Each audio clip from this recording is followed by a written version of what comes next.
दोस्तों, स्वागत है आपके अपने चैनल मल्होत्रा भाई में। अगर आपको क्राइम स्टोरी सुनना पसंद है तो चैनल सब्सक्राइब जरूर करें। Jabalpur double murder case. Haridwar से पिता और भाई की हत्या करने वाली नाबालिग लड्डेचकी को हिरासत में लिया गया है। एसएसपी प्रमेंद्र सिंह डोभाल ने बताया कि इस संबंध में जबलपुर पुलिस को सूचना दे दी गई थी। पूछताछ के बाद नाबालिग लड़की को जबलपुर पुलिस के सुपुर्द किया गया है। जबलपुर, मध्य प्रदेश में पिता और भाई की हत्या करने वाली नाबालिग लड्डेचकी को हरिद्वार कोतवाली पुलिस ने आज जिला हॉस्पिटल के पास से हिरासत में लिया है। इस मामले में नाबालिग लड्डेचकी का प्रेमी मुकुल कुमार सिंह अभी भी फरार है। हरिद्वार पुलिस ने जबलपुर पुलिस को गिरफ्तारी की सूचना दी, जिसके बाद जबलपुर पुलिस ने हरिद्वार पहुंचकर लड़की को हिरासत में ले लिया। बता दें कि जबलपुर की मिलेनियम कॉलोनी में बीती 15 मार्च को पिता पुत्र की हत्या की गई थी। मामले में मृतक राजकुमार विश्वकर्मा की नाबालिग बेटी और उसका प्रेमी मुकुल कुमार सिंह वांछित चल रहे थे। दोनों की गिरफ्तारी के लिए पुलिस दबिश दे रही थी। इसी बीच नाबालिग लड्डेचकी को हरिद्वार में स्पॉच किया गया और यहां पुलिस ने उसे हिरासत में लिया। पूछताछ में नाबालिग लड़की मृतक की बेटी ने बताया कि वो अपने प्रेमी मुकुल के साथ हरिद्वार आई थी, लेकिन प्रेमी कुछ सामान लेने का बहाना बनाकर उसे छोड़कर चला गया। उसने बताया कि कथित प्रेमी ने 15 मार्च को जबलपुर में उसके पिता और 6 साल के भाई की कुल्हाड़ी मारकर हत्या की थी। हत्या के बाद प्रेमी लगभग 2 महीने से उसे अपने साथ घुमा रहा था। एसएसपी प्रमेंद्र सिंह डोभाल ने बताया कि पुलिस द्वारा चेकिंग अभियान चलाया जा रहा था। तभी पुलिस को सूचना प्राप्त हुई कि जिला अस्पताल के पास मुकुल कुमार सिंह नाम का एक लड़का एक लड़की के साथ खड़ा हुआ है। सूचना मिलने के बाद दोनों को पूछताछ के लिए बुलाया गया। तभी मुख्य आरोपी मुकुल कुमार सिंह फरार हो गया। उन्होंने कहा कि मामले में जबलपुर पुलिस से संपर्क किया गया, जिसके बाद जबलपुर पुलिस हरिद्वार पहुंची और पूछताछ के बाद नाबालिग लड़की को उनके सुपुर्द किया गया है। जबलपुर के मिलेनियम कॉलोनी में पिता पुत्र की दोहरी हत्या का मामला सामने आया था। मृतक राजकुमार विश्वकर्मा की नाबालिग बेटी लंबे समय से अपने कथित बॉयफ्रेंड के साथ फरार थी, जो अब हरिद्वार में मिली है। पुलिस ने नाबालिग किशोरी को हिरासत में लिया है। कहां है मुख्य आरोपी? हत्या का मुख्य आरोपी मुकुल सिंह फरार है। पुलिस नाबालिग से पूछताछ में जुटी हुई है। नाबालिग के दोस्त और घटना के मुख्य आरोपी मुकुल के संबंध में उससे पूछताछ की जा रही है। नाबालिग लड़की को हरिद्वार नगर कोतवाली क्षेत्र में जिला अस्पताल के पास से पकड़ा गया है। वहीं लड़का फरार हो गया है। बता दें कि हत्या के बाद 2.5 महीने से आरोपी मुकुल सिंह और मृतक की नाबालिग बेटी फरार थे। एमपी पुलिस ने लड़की तलाश में नेपाल भी खंगाल दिया। गौरतलब है कि पुलिस 2.5 महीने से नाबालिग की तलाश में जुटी हुई थी। उसे देश के कई इलाकों में खंगाला गया। दिल्ली, अमृतसर जैसी कई जगहों पर ट्रैक किया गया। कुछ दिन पहले नाबालिग को खोजने एमपी पुलिस नेपाल भी पहुंची थी। अब उसे उत्तराखंड के हरिद्वार से गिरफ्तार किया गया है। आरोप है कि दोनों की हत्या उनकी बेटी और उसके दोस्त मुकुल सिंह ने की थी। मुकुल ने पिता के शव को पन्नी में बांधकर किचन में फेंक दिया था, जबकि भाई के शव को कपड़े में बांधकर फ्रिज में बुरी तरह से ठूंस दिया था। मौके पर पहुंची पुलिस ने जब सीसीटीवी फुटेज देखा तो मुकुल सिंह अपनी स्कूटर से मृतक की नाबालिग बेटी के साथ दोपहर कॉलोनी से निकलता हुआ नजर आया था। 17 साल की नाबालिग बेटी और उसके प्रेमी की तलाश में जबलपुर पुलिस लगातार छापेमारी कर रही थी। इसी बीच पुलिस को हरिद्वार में लोकेशन मिली। लड्डेचकी महिला अस्पताल गई थी, जहां सीसीटीवी फुटेज में आ गई। इसके बाद पुलिस ने लड्डेचकी को गिरफ्तार कर लिया गया है, जबकि फरार हुए प्रेमी की तलाश जारी है। यह प्रेमी जोड़ा बीते 2 महीने से जबलपुर पुलिस को दौड़ा रहा है। साथ ही लगातार लोकेशन भी बदलता रहा है। कभी यह प्रेमी जोड़ा बेंगलुरु में देखा गया तो कभी मथुरा में। यह दोनों लोग हरिद्वार भी गए थे, लेकिन उनकी अंतिम लोकेशन नेपाल की आ रही थी। इस बीच पुलिस को दोनों जोड़ों की नेपाल भाग जाने की भी संभावना लग रही थी, लेकिन हरिद्वार से पकड़े गए। जबलपुर में रेलवे अफसर और उनके बेटे की हत्या के मामले में कातिल तो पुलिस के हाथ नहीं आया, लेकिन इस मामले की छानबीन के दौरान पुलिस को चौंकाने वाली जानकारी जरूर मिली है। जबलपुर पुलिस के मुताबिक रेल अधिकारी की लापता बेटी काव्या की कॉल डिटेल से पता चला है कि वो इस दोहरे हत्याकांड की वारदात में शामिल है। वो अपने पड़ोसी दोस्त के साथ मिलकर पिछले 6 महीने से इस खौफनाक वारदात की साजिश रच रही थी। अभी तक वो पुलिस की पहुंच से बाहर है, लेकिन हाल ही में उसकी लोकेशन पुणे में मिली है। बेटी, बॉयफ्रेंड और साजिश। जबलपुर के रेलकर्मी राजकुमार विश्वकर्मा और उनके 8 साल के बेटे तनिष्क की हत्या के मामले में पुलिस को राजकुमार की नाबालिग बेटी और उसके बॉयफ्रेंड मुकुल सिंह की तलाश है। अब तक पुलिस इस असमंजस में थी कि क्या राजकुमार की नाबालिग बेटी भी अपने पिता और छोटे भाई के कत्ल में शामिल है। लेकिन अब तफ्तीश में पुलिस को ऐसी बातें पता चली हैं जिससे न सिर्फ ये साफ हो गया कि इस दोहरे कत्ल के पीछे राजकुमार विश्वकर्मा की नाबालिग बेटी का भी हाथ है, बल्कि इस कत्ल की साजिश बेटी अपने बॉयफ्रेंड के साथ मिलकर पिछले 6 महीने से रच रही थी। सीडीआर और चैट हिस्ट्री ने खोला राज। असल में कत्ल के बाद फरार होने से पहले दोनों ने अपने मोबाइल फोन अपने अपने घरों में छोड़ दिए थे और लड़की अपने साथ अपनी मां का मोबाइल फोन लेकर निकली थी ताकि पुलिस उन्हें मोबाइल फोन के जरिए ट्रैक ना कर सके। ऐसे में पुलिस ने दोनों के घर से उनके मोबाइल फोन बरामद कर लिए और उसकी जांच शुरू की। जब पुलिस ने उनके मोबाइल फोन की सीडीआर, रिकॉर्डिंग्स और चैट हिस्ट्री की पड़ताल की, तो पता चला कि बेटी पिछले 6 महीने से ही अपने पिता के और भाई के कत्ल की साजिश रच रही थी और इसे लेकर वे दोनों मिलकर लगातार प्लानिंग कर रहे थे। रेल अधिकारी ने मुकुल को भिजवाया था जेल। असल में पिछले साल सितंबर में मुकुल अपनी नाबालिग गर्लफ्रेंड को लेकर भोपाल भाग गया था, जिन्हें पुलिस ने वहां से बरामद कर लिया था। लेकिन इसके बाद लड़की के पिता राजकुमार विश्वकर्मा ने अपनी बेटी के जरिए मुकुल सिंह के खिलाफ बाल यौन उत्पीड़न यानी पोक्सो एक्ट की धाराओं के तहत मुकदमा दर्ज करवा दिया था और बेटी को अपने बड़े भाई के घर पिपरिया भेज दिया था। लेकिन बेटी का मोबाइल उसके पास ही रहा और इसी मोबाइल फोन से वो अपने बॉयफ्रेंड मुकुल के संपर्क में बनी रही। पिपरिया नहीं जाना चाहती थी। काव्या मुकुल सिंह जब जेल से बाहर आया तो दोनों ने फोन पर खुलकर बातचीत शुरू की। चूंकि कत्ल से कुछ रोज पहले बेटी काव्या 10वीं के इम्तिहान के लिए पिपरिया से वापस जबलपुर आई थी, उसने यहां आते ही ये प्लान कर लिया था कि अब वो किसी भी कीमत पर दोबारा पिपरिया लौटकर नहीं जाएगी, जबकि उसके पिता उसे इम्तिहान के बाद फिर से पिपरिया भेजने की प्लानिंग कर रहे थे। ऐसे में बेटी ने अपने बॉयफ्रेंड के साथ मिलकर अपने पिता और भाई की जान लेने की ही प्लानिंग कर ली। गैस कट्टर साथ लेकर घूम रहा था मुकुल। अब इस डबल की तफ्तीश में पुलिस को उन दोनों की लोकेशन मध्य प्रदेश से बाहर मिली है, जहां उन्होंने एक रेस्टोरेंट में ऑनलाइन पेमेंट की थी और इसके बाद फिर से अपने पास मौजूद मोबाइल फोन को स्विच्ड ऑफ कर लिया था। फिलहाल पुलिस को कॉलोनी के जो नए सीसीटीवी फुटेज मिले हैं उससे भी कई बातें साफ हुई हैं। इन सीसीटीवी फुटेज में कत्ल वाली रात Mukul Singh gas cylinder, cutter, gloves वगैरह के साथ कॉलोनी में घूमता दिख रहा है, जो इस बात का सबूत है कि वो कत्ल की प्लानिंग पहले ही कर चुका था। किसी अनजान जगह रहना चाहते हैं, दोनों सिविल लाइन थाने के प्रभारी निरीक्षक धीरज राज ने जानकारी देते हुए बताया कि फरार होने से पहले मुकुल सिंह अपने साथ अपने सारे एजुकेशनल सर्टिफिकेट्स वगैरह लेकर भागा है।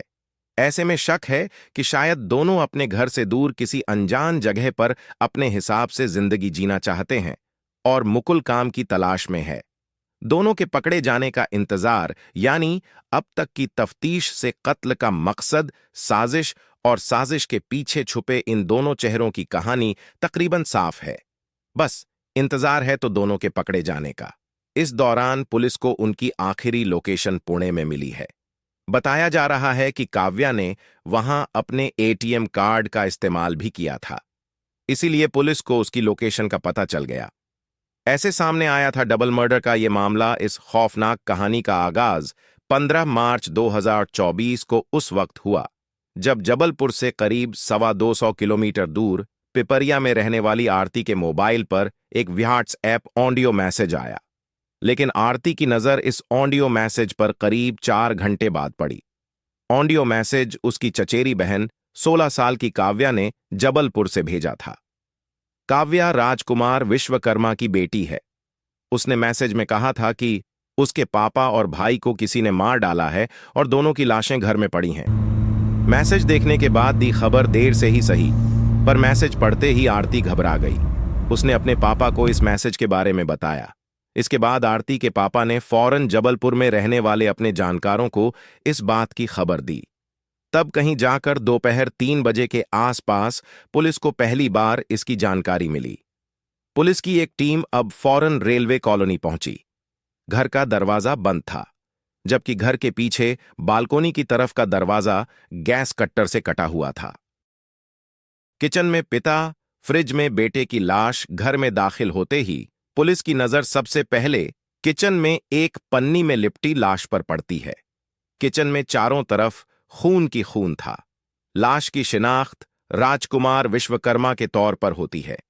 घर में विश्वकर्मा के अलावा उनकी 16 साल की बेटी काव्या और 8 साल का बेटा तनिष्क ही रहते थे। राजकुमार की पत्नी की 2023 में बीमारी की वजह से मौत हो गई थी। पुलिस घर में चारों तरफ बाकी दोनों बच्चों को ढूंढती है, लेकिन कोई और नहीं मिलता। तभी एक पुलिस वाले की नजर फ्रिज के दरवाजे पर बने हैंडल पर पड़ती है। हैंडल पर खून के छींटे थे। इसी के बाद जब पुलिस वाले ने फ्रिज का दरवाजा खोला तो अंदर पन्नी में लिपटी एक और लाश मिलती है। ये लाश थी राजकुमार के 8 साल के बेटे तनिष्क की। घर में थीं 2 लाशें, तो तीसरा सदस्य कहां? घर में रहने वाले 3 लोगों में से 2 की लाश मिल चुकी थी, लेकिन काव्या घर में कहीं नहीं थी। घर के पीछे बालकोनी का दरवाजा गैस कट्टर से कटा हुआ था, जिसे देखकर पुलिस ने अंदाजा लगा लिया कि कातिल इसी दरवाजे से घर के अंदर दाखिल हुआ। लेकिन घर के अंदर घर की तीसरी सदस्य काव्या की ना तो लाश मिली और ना ही खुद काव्या। तो क्या कातिल काव्या को किडनैप कर अपने साथ ले गया? कहीं काव्या का भी कत्ल नहीं हो गया? आखिर राजकुमार विश्वकर्मा के परिवार से किसी की क्या दुश्मनी हो सकती है? इन्हीं सवालों के साथ पुलिस ने अपनी तफ्तीश शुरू की। लाल रंग की स्कूटी के पीछे जाती है लड़की राजकुमार का परिवार। जिस रेलवे कॉलोनी में रहा करता था, उस कॉलोनी में सीसीटीवी कैमरे भी लगे थे। पुलिस ने अपनी तफ्तीश यहीं से शुरू की। तभी कैमरे में कैद एक तस्वीर पर जब पुलिस की नजर पड़ी तो खुद पुलिस चौंक उठी। ये वही तस्वीर थी। 15 मार्च की दोपहर करीब 12 बजे इस रेलवे कॉलोनी से एक लड़का लाल रंग की स्कूटी पर बाहर निकलता है। जैसे ही वो लड़का कॉलोनी की गेट से बाहर निकलता है, तभी एक लड़की ठीक उसके पीछे पीछे पैदल बाहर निकल जाती है और उसी तरफ मुड़ती है जिस तरफ स्कूटी के साथ वो लड़का मुड़ा था। काव्या को जिंदा देख पुलिस ने ली राहत की सांस। वो लड़की कोई और नहीं बल्कि राजकुमार की बेटी काव्या थी। दिन के उजाले में काव्या की इस तस्वीर को देखने के बाद पुलिस ने राहत की सांस ली कि कम से कम काव्या जिंदा है और किसी ने उसे किडनैप नहीं किया। लेकिन इसी तस्वीर के साथ पुलिस के मन में तमाम शक और सवाल भी कौंधने लगे। अब जबलपुर पुलिस ने तय किया कि वो कॉलोनी के बाहर शहर में अलग अलग जगह पर लगे बाकी सीसीटीवी कैमरों को भी खंगालेगी। इसके लिए एक साथ पुलिस की कई टीमें जुट गईं। रेलवे स्टेशन पर पार्क थी स्कूटी। थोड़ी ही देर के बाद पुलिस को पहली कामयाबी मिली। रेलवे कॉलोनी के करीब ही मौजूद मदन महल रेलवे स्टेशन की पार्किंग में उसी लाल रंग की स्कूटी पर वो लड़का और काव्या एक साथ नजर आए। लड़के ने स्टेशन की पार्किंग में स्कूटी पार्क कर दी। इसके बाद दोनों वहां से पैदल निकल पड़े। पार्किंग में स्कूटी पार्क करने की इस तस्वीर से पुलिस ने अंदाजा लगाया कि दोनों किसी ट्रेन से शहर छोड़कर जा रहे हैं। अब पुलिस ने मदन महल रेलवे स्टेशन की सीसीटीवी तस्वीरों को खंगालना शुरू किया। रेलवे स्टेशन के अंदर दाखिल होते दिखे काव्या और मुकुल। वहां से भी पुलिस को तस्वीरों की शक्ल में 2 सबूत मिलते हैं। दोपहर लगभग 12:59 पर काव्या और वही लड़का पहले रेलवे स्टेशन के अंदर दाखिल होते हुए दिखाई देते हैं और फिर एक दूसरे कैमरे में स्टेशन से बाहर निकलते दिखाई देते हैं। मुश्किल से 2 मिनट की बात थी जब दोनों स्टेशन आए भी और फिर स्टेशन से बाहर भी निकल गए। उनके इस आने और फौरन लौट जाने से ऐसा लगता है मानो वो स्टेशन कोई ट्रेन पकड़ने नहीं आए थे। बस आकर लौट जाने के लिए आए थे। पीले रंग की बस में सवार हुए थे दोनों।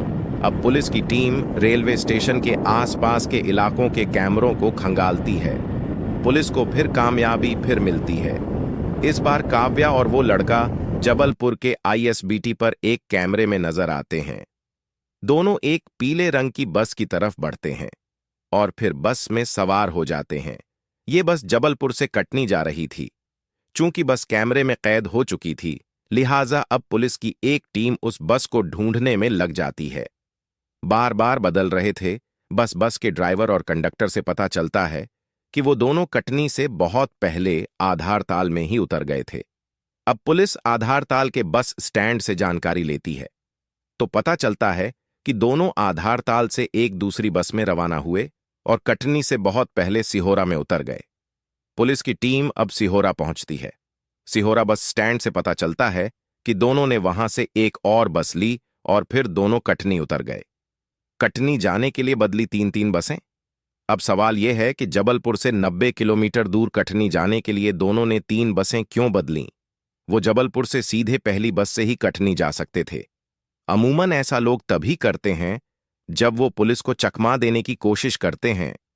पर ये दोनों पुलिस को क्यों चकमा दे रहे थे? तो चलिए पूरी कहानी समझने के लिए सबसे पहले काव्या के साथ जगह जगह कैमरे में नजर आ रहे इस लड़के से आपको मिलाते हैं। काव्या ने मुकुल को भिजवा दिया था जेल। करीब 20 साल के उस लड़के का नाम मुकुल सिंह है। मुकुल इसी रेलवे कॉलोनी में रहता है और काव्या का पड़ोसी है। पिछले साल सितंबर में काव्या ने मुकुल के खिलाफ पुलिस में एक रिपोर्ट लिखाई थी। इसी के बाद पुलिस ने पॉक्सो एक्ट और बाकी धाराओं में मुकुल को गिरफ्तार कर जेल भेज दिया था। लेकिन करीब महीने भर बाद वो जमानत पर बाहर आ गया। सितंबर में इस रिपोर्ट को लिखाने के साथ साथ काव्या के पिता राजकुमार विश्वकर्मा ने अपनी बेटी को अपने भाई के घर पिपरिया भेज दिया था। तब से काव्या वहीं रह रही थी। फिर भी एक साथ क्यों थे काव्या और मुकुल? 10वीं की स्टूडेंट काव्या का इसी महीने बोर्ड का इम्तिहान था। वो इम्तिहान देने के लिए जबलपुर आई थी। अब आप सोच रहे होंगे कि जिस मुकुल की वजह से काव्या को जबलपुर से पिपरिया जाना पड़ा और काव्या की वजह से मुकुल को जेल जाना पड़ा, वही दोनों राजकुमार और तनिष्क के कत्ल के बाद लगातार एक साथ क्यों भाग रहे हैं? तो इस सवाल का जवाब इन दोनों के मिलने के बाद ही मिलेगा। लेकिन जब तक ये दोनों नहीं मिल जाते तब तक इस कहानी के 2 पहलू सामने आ रहे हैं। कत्ल की कहानी का पहला पहलू। कहानी का पहला पहलू यह है कि काव्या और मुकुल एक दूसरे को प्यार करते थे। ये बात काव्या के पिता राजकुमार विश्वकर्मा को पता चल गई। इसी के बाद उन्होंने काव्या के जरिए मुकुल के खिलाफ पुलिस में रिपोर्ट लिखवाई, जिसके बाद मुकुल जेल गया और मुकुल से जुदा करने के लिए काव्या को अपने भाई के पास पिपरिया भेज दिया। अब जब बोर्ड का इम्तिहान देने काव्या वापस लौटी तो दोनों ने मिलकर राजकुमार और तनिष्क की हत्या कर दी। गैस कटर का इस्तेमाल क्यों? पुलिस के मुताबिक घर में मिले सामान से ऐसा पता चलता है कि दोनों ने कत्ल के बाद भी कई घंटे इस घर में बिताए। यहां तक कि 2 लाशों की मौजूदगी में दोनों ने नाश्ता भी किया। फिर काव्या ने अपनी कजन को ऑडियो मैसेज भेजा, कत्ल की खबर दी और मुकुल के साथ घर से भाग गई। लेकिन इस कहानी में एक पेंच है। अगर कत्ल में काव्या भी शामिल है और मुकुल के साथ मिलकर ही उसने अपने पिता और भाई को मारा है, तो फिर मुकुल को घर में दाखिल होने के लिए गैस कट्टर से पीछे का दरवाजा क्यों काटना पड़ा? वो बड़ी आसानी से काव्या की मदद से बिना दरवाजा काटे भी घर में दाखिल हो सकता था। कत्ल की कहानी की दूसरा पहलू। कहानी का दूसरा पहलू यह है कि यह सब कुछ अकेले मुकुल ने किया है और किसी मजबूरी के चलते काव्या ने उसका साथ दिया। यानी काव्या खुद दबाव में थी। ये एक तरह से आजाद होकर भी बंधक थी। लेकिन कहानी के इस दूसरे पहलू में भी बहुत से झोल हैं। पिता और भाई की हत्या हो जाए और बेटी उसी कातिल के साथ इधर उधर साथ नजर आए, ये गले नहीं उतरता। जबलपुर पुलिस सूत्रों के मुताबिक उन्हें भी कहानी के पहले पहलू यानी इस बात का शक है कि काव्या और मुकुल ने मिलकर इस दोहरे कत्ल को अंजाम दिया है। क्या किसी फिल्म से इंस्पायर है ये डबल मर्डर? मुकुल के बारे में शुरुआती तफ्तीश में ये पता चला है कि वो हिंदी में डब साउथ इंडियन मूवी काफी देखा करता था, खासकर क्राइम थ्रिलर। तफ्तीश के दौरान पुलिस को कुछ ऐसी चीजें पता चलीं जिससे साबित होता है कि उसने ये सब कुछ किसी मूवी से ही इंस्पायर होकर किया। मसलन कत्ल के बाद काव्या और मुकुल ने अपने अपने मोबाइल घर में ही छोड़ दिए। काव्या ने अपने पास खुद के मोबाइल की बजाय अपनी मां का मोबाइल रखा था। स्कूटी को ले जाकर रेलवे की पार्किंग में पार्क किया, फिर स्टेशन गए ताकि लगे कि वो ट्रेन से भाग गए, लेकिन फिर स्टेशन से बाहर आए और बस पकड़ी। फिर 3 अलग अलग बस बदली, यानी मोबाइल से लेकर पूरे सफर के दौरान दोनों ने पुलिस को ठीक उसी तरह उलझाने की कोशिश की जैसी बहुत सी साउथ की क्राइम थ्रिलर मूवी में दिखाई गई है। पुलिस की मां ने तो गैस कट्टर से घर के पीछे के दरवाजे को काटने के पीछे भी दोनों का यही मकसद था कि इससे ये साबित हो सके कि कातिल जबरन घर में घुसा था, कोई जानकार नहीं था।